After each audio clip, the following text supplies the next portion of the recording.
Welcome back to my channel, everyone. It's Tia here. I help you make big, brave decisions in love and life and to trust your intuition to find that clarity that you need. Now, today we are going to do another Trust Your Nudge. If you haven't seen this before, it's all about you trusting what intuitively calls you when it comes to the numbers 1 to 4. So think 1, 2, 3, or 4, the number that comes into your mind right now, that is the number and that is the pile that you are meant to pick today. So let's try it and let's see what's going on with you guys.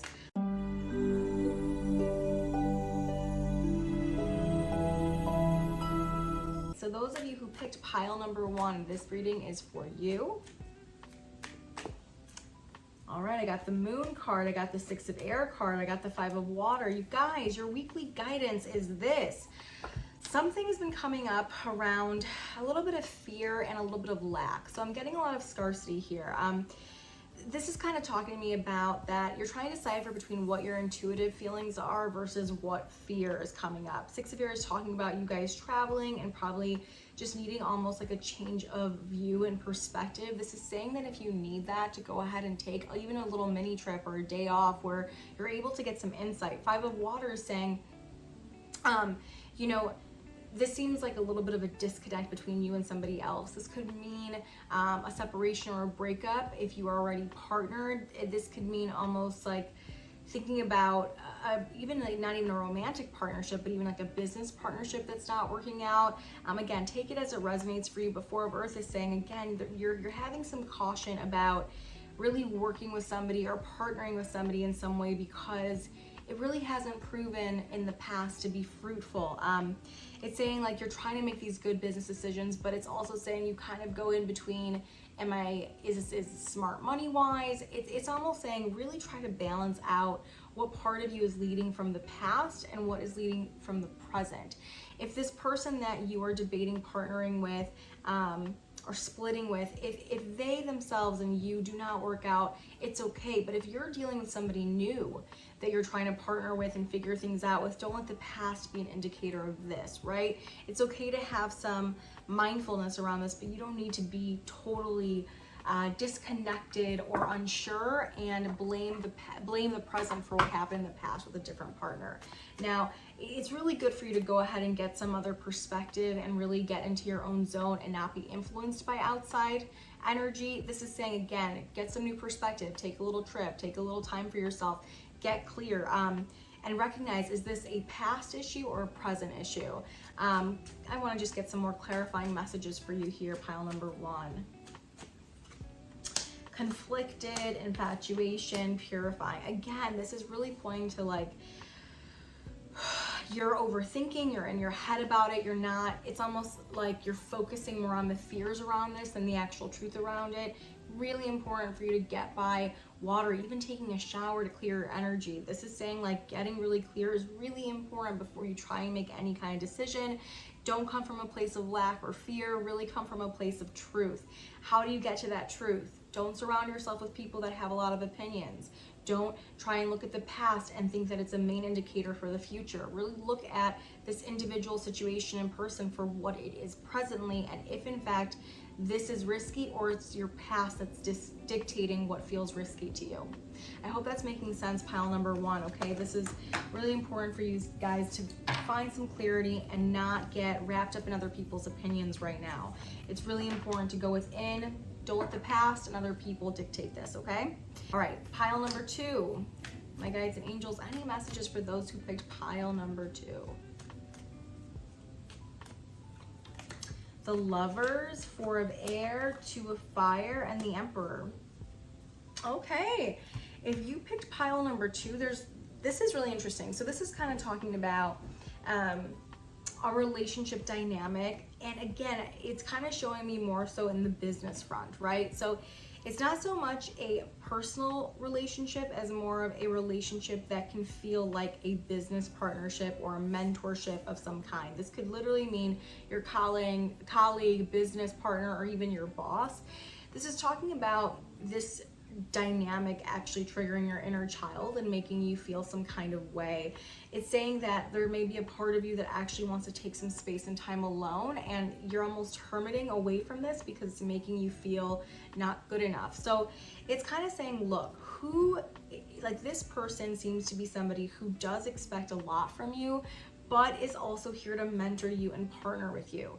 So it's okay that they expect a lot from you, but again, this is more so an opportunity to explore what part of your inner child is being triggered here. Is it your worthiness? Is it the I'm not good enough feeling that you sometimes have had even in the past? This person is letting you almost rise to the occasion to explore these feelings instead of this partnership being an issue. It seems like there is a mentorship here more than anything, somebody who is pushing you to evolve a little more. So let me just take a look and see some clarifying things, because this seems like someone who's your boss or even like a partner of some kind when it comes to work, colleague. Masculine energy, better off, running. Okay, so for those of you who picked pile number 2, this is coming off as really dominant energy. Between getting the Emperor and masculine energy, it just shows as somebody who really almost just makes you feel like you're being bossed around. Again, that's not okay. But again, it's kind of saying maybe you just need some time away and energetically to see what this is bringing out in you, but don't necessarily avoid or run from this. There's a part of you that's just like, okay, if I'm just not with this person or I'm not around this person, maybe if I quit, maybe if we just disconnect this partnership, I'll just be better off. I would suggest not avoiding or disappearing or running from this, recognizing if this trigger or this person is triggering you to just heal that I'm not powerful enough, I'm not good enough feeling. Where is your power? Where do you feel like you bring something to this? Again, is your inner child leading this, or is you as an adult leading this? Recognizing that you as an adult can handle whatever it is that you decide to handle, but your inner child needs some nurturing and needs you to be the adult and say, hey, I know this seems intense, it may seem unfair, it may be making you feel negative, but this is where we can build some strength. Again, obviously, if this is a really toxic work environment, you have to do what you need to do to make sure that you are doing okay. But ultimately, this really does trigger your inner child. So it's important to be in a dynamic, whether it's this, work environment, a colleague, business partnership, a boss, that really just makes you feel like you can be empowered. So if you're not going to rise to the occasion to really work through some of these feelings, it's going to feel like it's going to be really hard for you to feel empowered in this dynamic. Okay, it's any other messages about this for pile number 2. New beginnings, chemistry, and lust. Okay, so there's a part of you that is drawn to the idea of having a fresh start in some way. But again, this could just feel like, oh God, it could just be easier somewhere else. Really ask yourself, is this the work that you want to be doing? Is this the business that you want? Is this the place you want to work? And if this connection is just ruining that, but you ultimately want to be there and you know that this place is where you need to be, don't get tempted to just move away from the challenge, especially if on the other side there's something that really is good for you. Okay, so really understand it. Am I doing this because I want to be really, learning and growing, and I can see myself here, even if this is a hard lesson for me to really look within and see where I'm being challenged? Or is this whole thing just really not serving my highest and greatest? For those of you who picked pile number 3, I'm just going to go ahead and give you guys your reading. Guides and angels, for those who picked pile number 3, any messages for them? The Sun, 8 of Earth, 3 of Water, and Ace of Earth. Oh my God. All right, you guys. So those of you who picked pile number 3, this is saying that you are just kind of feeling alive lately. This is talking about you studying more of what you want to know, being around people you love. Ace of Earth is talking about new career opportunity, new position, new possibility in work. This is really a beautiful spread around, hey, like you have arrived and you're just going to keep going at this point. This is really optimistic and passionate and saying you really are embarking on newness, especially when it comes to work, career, really studying what you love, really looking into things you love. You really feel hopeful for the future. This is saying keep going, and the hope is actually good for you ultimately. You've really worked hard to be in this place of success. Any messages here? Rejection, spiritual connection, deja vu. Pile number 3, so we're doing a little bit of work and life and also about love. So if you haven't met this person yet, or if you have, this is talking about don't be fearful of desiring what you want. there's a connection, there's a person. Deja vu, it could be past life, it could be a repeated pattern, it could be karmic. Again, there's somebody in your life who is making you wonder if you're really actually worthy. It's really important to note this is an opportunity to explore that wound and not so much a note to the fact that you aren't worthy, okay? And this connection is deep. It's something that you feel really drawn to, but it does trigger some of your fears around rejection, not being good enough. So again, look at it for that. And just make sure if this person is somebody that you feel you can grow with and heal this pattern with, because it seems like it's a very deep-rooted pattern. Again, this is past life related. Any messages here around this? Pretend, the chase, and concealing. All right, and honestly, it feels like for those of you who picked pile number 3, some of you are actually even pretending things aren't bothering you, but you're really curious and you're kind of, you've got some things that are going on underneath the surface, right? So it's all good. Don't be afraid to share what's in your heart though, and don't be afraid to be that person, because this fear of rejection or not being good enough, it's actually not good for you. We want to break this pattern. You don't have to pretend that everything is okay all the time. You can be happy and still feel like you need support and need emotional well-being and need that from somebody you care about. Like, don't hide yourself. There's no need to do that here. All right, pile number 4. All right, my guides and angels, for those of you who picked pile number 4, this message is for you this week. Any messages here?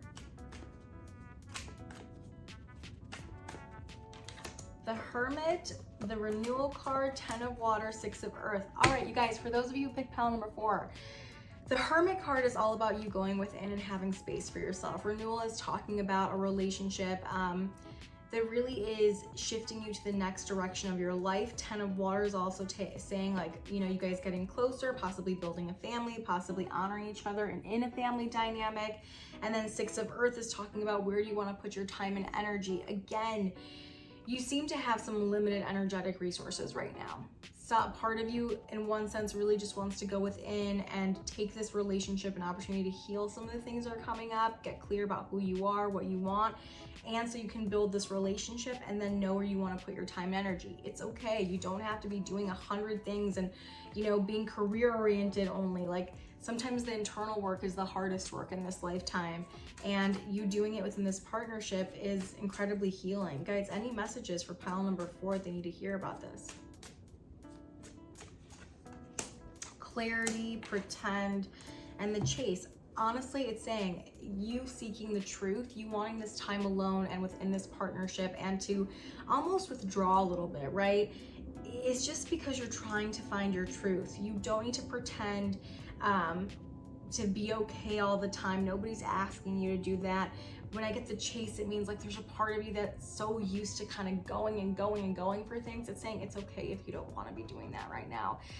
This is really kind of hitting me around like slow living, like really wanting to live slow, intentionally around people you love, really figuring out how much energy and time you want to put into the things that you're doing and what still makes you feel alive. It's okay to go through this season of wanting to really go within, be amongst loved ones, a partnership, rebuild that relationship. So I hope you guys like this Trust Your Nudge, and if you did, please like and subscribe, and I will see you next time.